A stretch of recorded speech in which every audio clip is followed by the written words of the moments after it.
Excellent. Fait que, on va prier. Seigneur grand Dieu, merci pour ta parole. Seigneur Dieu, que ta parole puisse nous donner un encouragement qu'on a besoin dans nos vies aujourd'hui. Tu connais les situations, tu connais les vies, Seigneur Dieu. Et Seigneur, on a besoin que tu conduises, que tu nous réconfortes, tu nous encourages, que tu nous relèves, tu nous reprends, que tu sois comme un Père pour nous, Seigneur Dieu. Merci Jésus-Christ, que tu es le chef de l'Église. Et merci, Seigneur Dieu, que chacun ici, y compris moi, Seigneur Dieu, nous sommes tes sujets, mais aussi tes enfants, tes frères, puis des fils et filles de Dieu. Donc, Père, béni au nom de Jésus. Amen. Ça va être Actes chapitre 13. Les versets qu'on va couvrir aujourd'hui, c'est les versets 1 à 12. Et juste avant de commencer, on va regarder un peu le principe qu'on avait vu la semaine passée. Dieu nous surprend en réponse à la prière. On a vu des gens qui allaient ouvrir une porte, ils n'avaient même pas ouvert la porte. Ils priaient pour que Pierre soit délivré de la prison, mais ils n'ont pas ouvert la porte tellement ils étaient surpris que Dieu fasse au-delà de ce qu'ils s'étaient imaginé. On a vu un Pierre dormir à la veille de son exécution. Si ce n'est pas en réponse à la prière, je ne sais pas c'est quoi, mais être en paix quand tu sais que tu vas te faire exécuter le lendemain, Jacques qui vient de passer au bistouri, puis là, c'est à ton tour. Dieu a fait quelque chose d'extraordinaire. La visite de l'ange à la prison, la façon que Pierre a été délivré en réponse à la prière. Donc, Dieu a intervenu souverainement, mais en réponse à la prière. Et je voulais nous encourager dans mon dernier message à prier davantage et à continuellement chercher la face du Seigneur. On va continuer dans cette même veine-là aujourd'hui. Aujourd'hui, on va regarder dans quelles conditions Dieu nous conduit. Dans quel contexte que moi, je veux savoir que Dieu est en train de me conduire ou je vais trouver la direction du Seigneur pour ma vie. Vers quoi Dieu nous conduit, on va regarder ça. Et quand Dieu nous conduit aussi. Des fois, c'est pas prêt. Des fois, c'est pas prêt, puis s'il y a de la résistance, pourtant, c'est là que Dieu veut que tu ailles, mais pas tout de suite. On va regarder le momentum, puis on va regarder aussi que des fois, c'est le temps, puis tu vas avoir de la résistance, mais c'est le temps. Puis il faut que tu avances comme un furet. Tu manges des taloches, là, mais tu continues à avancer. Puis Steph, elle m'a dit mercredi, elle a dit, mon furet, avec Timo, quand il avançait devant ma chatte, là, il fermait les yeux. Puis là, il avançait, puis là, il sacrait des volets, puis là, tu voyais qu'il avançait avec des petits yeux fermés. Là. Fait que, il y a des fois que c'est le temps d'avancer comme un cheval qui est tout équipé, puis que lui, gars, il va embarquer. Là. Il va embarquer dans le défi qui est en avant de lui, puis il va avoir de la résistance. Donc, des fois, il va y avoir de la résistance, c'est le temps, puis il y a de la résistance. Des fois, il va y avoir de la résistance, ça va être comme, pas le temps encore. Donc, on va faire des distinctions aujourd'hui. Donc, on va voir que si tu te lèves pour Dieu, tu vas avoir de la résistance, même si c'est le temps. Et puis, jusqu'à temps que tu te lèves puis que tu embarques dans ce que Dieu avait préparé dans un domaine quelconque, tout dormait. Puis là, tu commences à faire des pas pour Jésus. Et là, se lève dans ta vie de la résistance. Il faut que tu comprennes qu'est-ce qui est en train de se passer. On va voir Paul qui se lève pour Dieu avec Barnabas et comment que l'adversaire, le diable, se lève contre lui aussi. On est dans un voyage qui va commencer aujourd'hui et qui va durer entre 1 an et 2 ans. C'est 1500 km. Paul va faire 1500 km. Il va être loin de ses chaussettes ou de son lit confortable pendant 1 an et demi. Et il va revenir après ça à Antioche. Aujourd'hui, je vais terminer finalement mon message avec l'importance d'avoir une doctrine droite et la possibilité de se réprimander ou d'être réprimandé quand on a une doctrine qui est croche, et surtout un tempérament croche. Tempérament croche, doctrine croche, ça peut être repris que tu t'appelles le pape ou que tu t'appelles Jean-Sébastien ou Bar Jésus. Si tu dis des niaiseries, il y a quelqu'un, à un moment donné, il faut que tu pognes ton homme. À un moment donné, il faut qu'il y ait quelqu'un qui puisse te faire face par rapport à ça. Aujourd'hui, le focus de mon message, donc, on va juste mettre le petit curseur là-dessus ici. Parfait. Dieu conduit en réponse au jeûne et à la prière. On ajoute quelque chose au jeûne et à la prière. Puis J'aurais dû ajouter aussi au ministère, au jeûne et à la prière, mais bon, je pense que la pensée est là quand même. Résiste la résistance et garde la voie droite. Donc, résiste la résistance et garde la voie droite. On va lire les premiers 3 versets. Il y avait dans l'église d'Antioche des prophètes et des docteurs, Barnabas, Siméon, appelé Niger, Lucius de Cyrène, Manahem, qui avait été élevé avec Hérode le tétrarque, et Saul. Pendant qu'ils servaient le Seigneur dans leur ministère et qu'ils jeûnaient, le Saint-Esprit dit, « Mettez-moi à part Paul et Barnabas. » Excuse-moi, je l'ai tellement dans ma mémoire dans une autre version. « Barnabas et Saul, pour l'œuvre à laquelle je les ai appelés. » Alors, après avoir jeûné et prié, ils leur imposèrent les mains et les laissèrent partir. Dans ce texte-là, qu'est-ce qu'il y a? Il y a des prophètes, et ils sont nommés, là. Niger, c'est du latin noir, donc c'est probablement un Africain. Lucius aussi de Cyrène, c'est aussi un Africain. On voit déjà une église qui n'est pas trop juive, là, tu sais, ils sont à Antioche, hein, on avait vu qu'ils étaient à 500 km de Jérusalem, donc c'est une église qui n'est pas pareille comme Jérusalem. Ce qui est spécial, c'est qu'il y a un mouvement missionnaire qui commence, puis il va en avoir 3 voyages comme ça, mais ça ne part pas de Jérusalem. Puis chez les Juifs, c'est important que si tu enseignais quelque chose, si Gilles enseignait quelque chose ou Ben enseignait quelque chose, on se posait la question sous quel rabbin est-ce qu'il a été enseigné. Et quand Jésus est venu, dans la Bible, quand on voit des gens qui veulent mettre leur empreinte là, sur un autre enseignant, là, puis qui veulent voir si c'est un enseignant autorisé, ce n'est pas les chrétiens. Chez les chrétiens, le Saint-Esprit prend des hommes, il les envoie, il en prend un du nord de l'Afrique, puis un autre de Chypre, puis il les envoie à Antioche, il évangélise, personne ne les a envoyés, puis il y a des mouvements qui se font. Ça ne vient pas de l'Église de Jérusalem. Puis l'Église de Jérusalem, elle ne peut pas mettre son stem ou son hey, ils ont passé par notre collège biblique, après ça, on a prié pour eux autres, puis après ça, on les a envoyés. Ça ne vient pas de Jérusalem, ça se passe tout à 500 km de Jérusalem. Mais quand tu vois des gens qui veulent mettre leur empreinte, c'est soit ceux qui ont attaqué beaucoup le ministère de Jésus, en disant de quelle école tu n'es même pas formé, de quelle école tu viens, ou encore les chiens.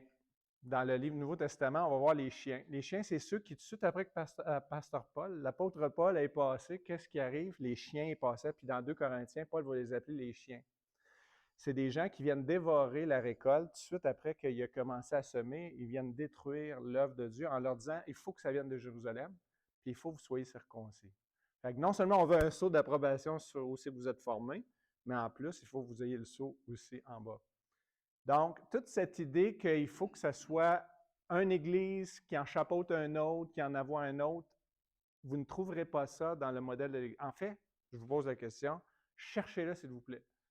Puis dites-moi-le, je veux apprendre, je veux grandir là-dedans. Mais je ne le vois pas dans les Saintes Écritures. Fait qu'on on s'est challengé, Pasteur Philippe et moi, ces dernières semaines, pour essayer de regarder ça, pour essayer de comprendre cette idée de toujours d'avoir cette hiérarchie. Je pense que c'est notre arrière-plan catholique. L'arrière-plan catholique qui dit il y a un prêtre, un évêque, puis chef de centaine, etc. Donc, je pense que ça vient de notre arrière-plan catholique. Et les protestants essayent un peu de, comme pas trop être des hérétiques ou des gens à l'erreur, fait qu'ils essaient de se refaire une genre de parapluie, tu sais, pour mettre du monde en dessous, puis tout. Bon, je reviens dans mon message. L'Église de Jérusalem ne chapeaute pas ce mouvement-là. Et vous allez voir à 2 reprises, on l'a là, au verset, pendant qu'il était en train de prier et de jeûner, le Saint-Esprit a dit, mettez-moi à part Saul et Barnabas. C'est le Saint-Esprit qui a dit. Pendant qu'ils étaient, les prophètes prophétisaient, puis les enseignants enseignaient. Et c'était probablement pendant une réunion, puisque le don de prophète, c'était spontané. C'était spontané. J'étais un prophète au milieu de l'assemblée et je proclamais les oracles de l'Éternel. Je parlais de manière inspirée et c'est les paroles qui remplaçaient ce qu'on a aujourd'hui dans le Nouveau Testament. Les seules paroles écrites qu'on avait quand on était à la synagogue, c'est quoi? Les paroles étaient dans une place, une boîte qui s'appelait l'Arche. Les synagogues, c'était pas juif, en passant. C'était une assemblée du milieu du village. C'est les Grecs qui avaient mis ça dans toutes les villes grecques.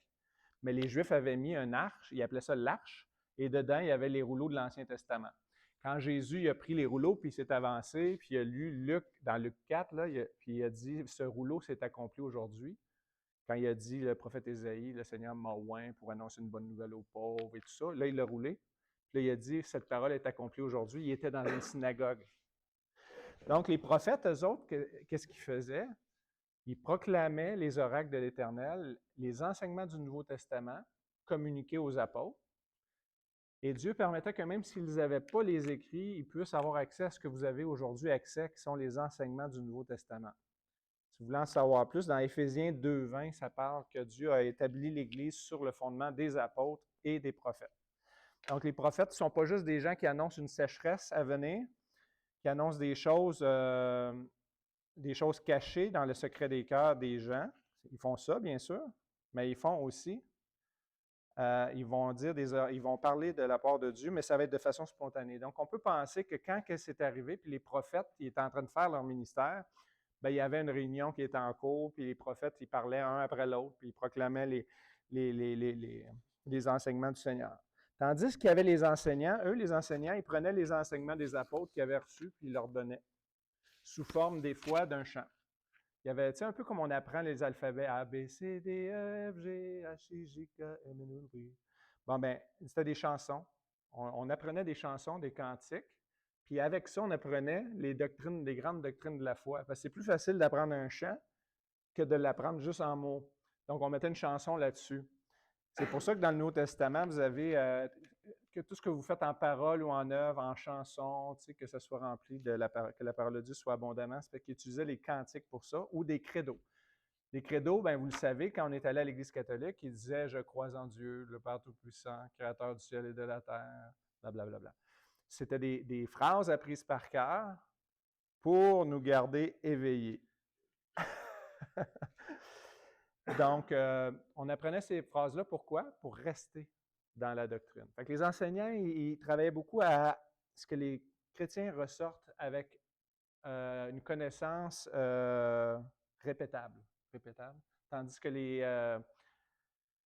les prophètes, ils amenaient les oracles, tous les enseignements que les gens avaient besoin, mais c'était plus de façon spontanée. En tout cas, on peut penser qu'ils étaient en train d'avoir une réunion, prière, chant, cantique, instruction et tout ça. Et à un certain moment, il y a quelqu'un qui a dit quelque chose. Il a dit, écoute, moi je pense que Paul et Barnabas, là, on les aime au bout, mais il faudrait qu'ils partent. Puis c'est le fun quand c'est quelqu'un qui part de l'Église parce qu'il s'en va en ouvrir un autre, ça c'est vraiment cool. on pense, mais comment c'est arrivé? Comment c'est arrivé? Je ne sais pas. Moi, le 4 janvier 2008, après que ça faisait 5 ans que j'investissais dans les bois francs, là, Dieu vraiment me convainquait que Dieu m'avait demandé d'être le remplaçant en attendant que Dieu envoie quelqu'un. Et ce matin-là, pendant la prédication, le pasteur, il prêchait quelque chose, puis j'avais confirmation, confirmation, confirmation, confirmation que je n'étais pas juste le remplaçant, mais le pasteur de cette église, puis je devais maintenant m'en venir. Fait que j'ai fait plus de démarches après cette date-là pour m'en venir. Puis à l'automne, on était déménagé déjà ici.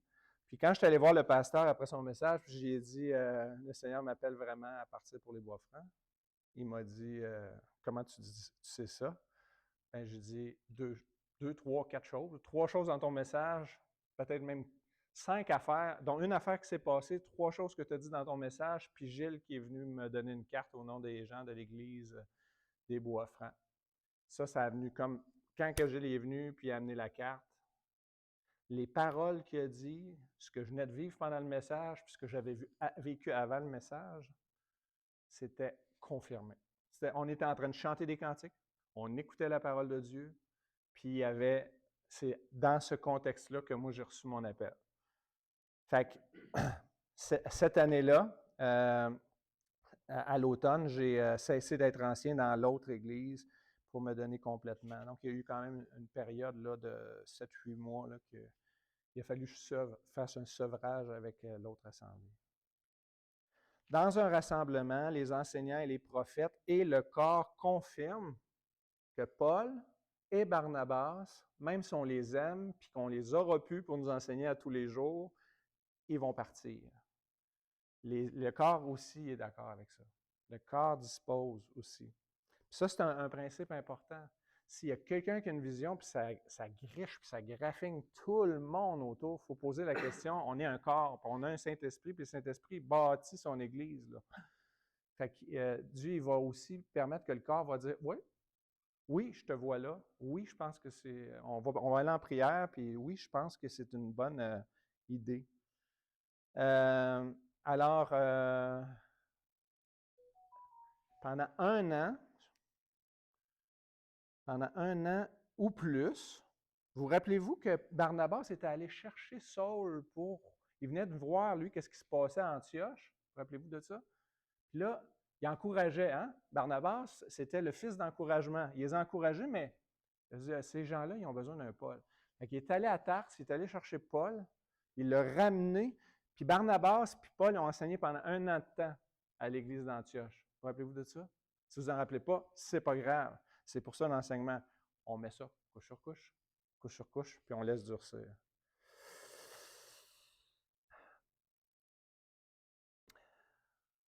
On va faire une pause sur l'enregistrement, mais je vais l'expliquer pourquoi.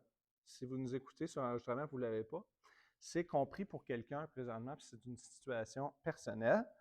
On va vous faire écouter, pour ceux qui ne sont pas là, on va écouter 3 messages de quelqu'un qui nous a demandé des prières de la France pour quelqu'un qui est en Afrique, isolé de tout. OK? Dans une petite ville où on n'a pas de lien là, pour aller l'aider, moi j'ai dit, avez-vous un organisme qu'on peut envoyer des sous? Puis c'était pas facile. Là, il y a 2 organismes possibles, puis beaucoup des besoins ont été comblés. Puis c'est à partir du moment où on s'est mis à prier, et non pas quand on a commencé à faire des choses, mais quand on s'est mis à prier pour cette situation-là. Donc, on va faire pause sur l'enregistrement.